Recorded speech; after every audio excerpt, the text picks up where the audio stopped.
আমরা বাংলাদেশে আপনাদেরকে একটি গোষ্ঠীর নাম পরিচয় করিয়ে দিব। গোষ্ঠীটির নাম হচ্ছে ইসকন। আগে পরে নাম শুনেছেন? তাদের মূল মাকসাদ কি, তাদের উদ্দেশ্য কি? এই ইসকন সংগঠন এটা একটা হিন্দুদের সংগঠন। কাদের সংগঠন? হিন্দুদের সংগঠন। তাদের উদ্দেশ্য হচ্ছে পৃথিবীর ভিতরে মুসলিম জাতিকে নিঃশ্বাস করে দিবে। মুসলমান পৃথিবীতে থাকতে পারবে না। ওরা চিন্তা করেছে পৃথিবী মনে হয় ওদের বাপদাদার। পৃথিবী কি ওদের বাপদাদার না আমাদের? আমাদের পৃথিবী আল্লাহ আমাদেরকে দান করেছে, আমরা তোমাদেরকে আশ্রয় দিয়েছি। প্রিয় সুধী আমার, ইসকন তাদের প্রতিষ্ঠাতা হচ্ছে স্বামী প্রভুপাদ। 1966 সালে যুক্তরাজ্যের নিউ ইয়র্কের শহরে তাদের এই সংগঠনকে খোলা হয়। প্রিয় সুধী আমার, তাদের সংগঠনের নাম দেওয়া হয় কৃষ্ণ ভাবনা মৃত সংঘ নামে। এই প্রতিষ্ঠানটা স্বামী প্রভুপাদ প্রতিষ্ঠিত করে। এই সংগঠনটা কেন প্রতিষ্ঠিত করছে? হিন্দু রাজ্য, হিন্দু সাম্রাজ্য, 4টা শ্রেণীতে হিন্দুরা বিভক্ত হয়ে থাকে। কয়টা শ্রেণীতে? 4টা শ্রেণীতে হিন্দুরা বিভক্ত হয়ে থাকে। ব্রাহ্মণ একটা গোষ্ঠী আছে হিন্দুদের, 4টা জাতে তারা বিভক্ত হয়ে থাকে।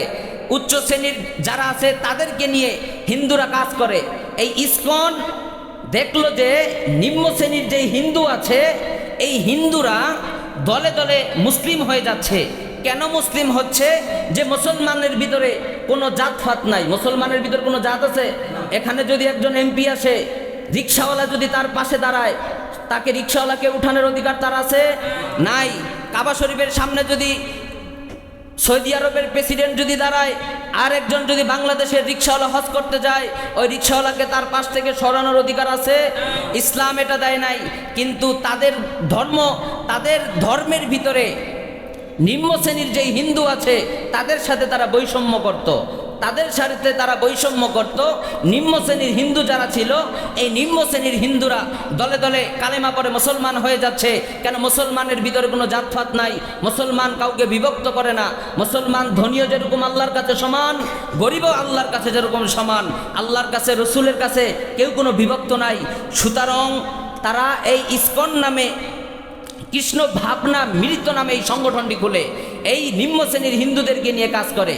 এদেরকে লেলিয়ে দিল যে তোমরা মুসলমানদেরকে তোমরা নির্বাস করে দিবে, মুসলমানদেরকে তোমরা শেষ করে দিবে।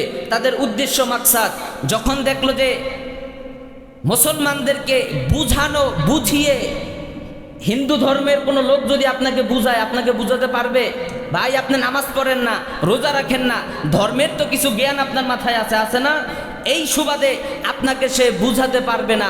যদি বুঝাতে আসে, ওরা জানে যে মাইর খেতে হবে। কি খেতে হবে? মাইর খেতে হবে। প্রিয় সুধী আমার, তো হিন্দুরা যে চক্রান্তটা খেটিয়েছে যে ওদেরকে দাওয়াত দিলে ওদের মাথা ওয়াশ করা যাবে না, ওদেরকে টাকা দিয়ে কেনা যাবে না, ওদেরকে কিনা যাবে কিভাবে? নারীর মাধ্যমে। কিভাবে? নারীর মাধ্যমে। এখানে যারা আছেন, বোন আছে না, অনেকের মেয়ে আছে না, আজকে এই ইসকন নিয়ে সতর্ক করবেন। তাদের মূল টার্গেট হচ্ছে আজকে আমাদের সমাজের নারী সমাজ, মুসলিম নারী সমাজ হচ্ছে ওদের মূল টার্গেট। এদেরকে কালো জাদু করা হয়। কি জাদু করা হয়? কালো জাদু করা হয়। এই কালো জাদুর মাধ্যমে তাদের ব্রেন ওয়াশ করে প্রেমের ফাঁদে ফেলিয়ে তারপর মুসলিম মেয়েদেরকে ধর্ষণ করা হচ্ছে। আবার মুসলিম মেয়েদেরকে গর্ভবতী করে দেওয়া হচ্ছে, পরবর্তীতে তারা উধাও হয়ে যায়। প্রিয় সুধী আমার, এইগুলো থেকে আপনি আপনার মেয়েকে সতর্ক করবেন, আপনি আপনার বোনকে সতর্ক করবেন।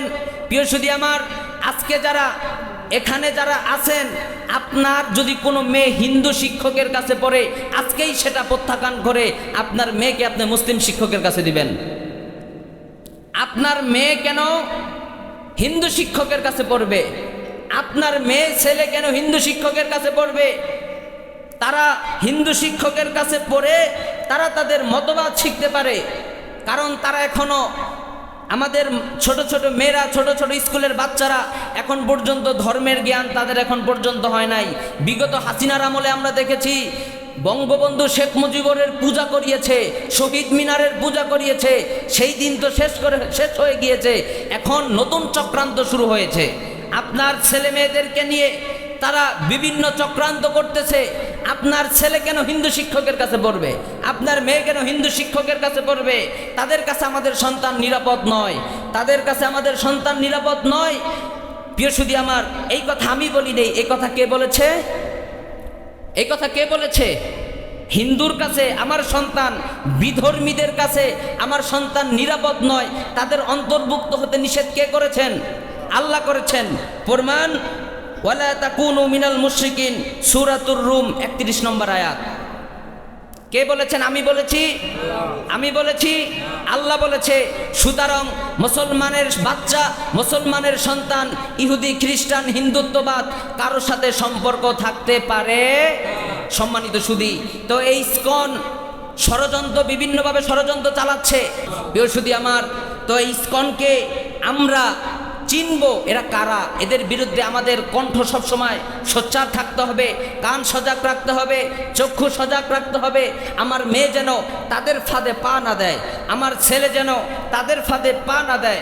সম্মানিত সুধী, একবার যদি পা দিয়ে দেয় তাহলে কিন্তু সর্বনাশ না হওয়া পর্যন্ত আপনি আর তাকে ফিরাতে পারবেন না। এখন থেকে আমাদের সচেতন হওয়া দরকার।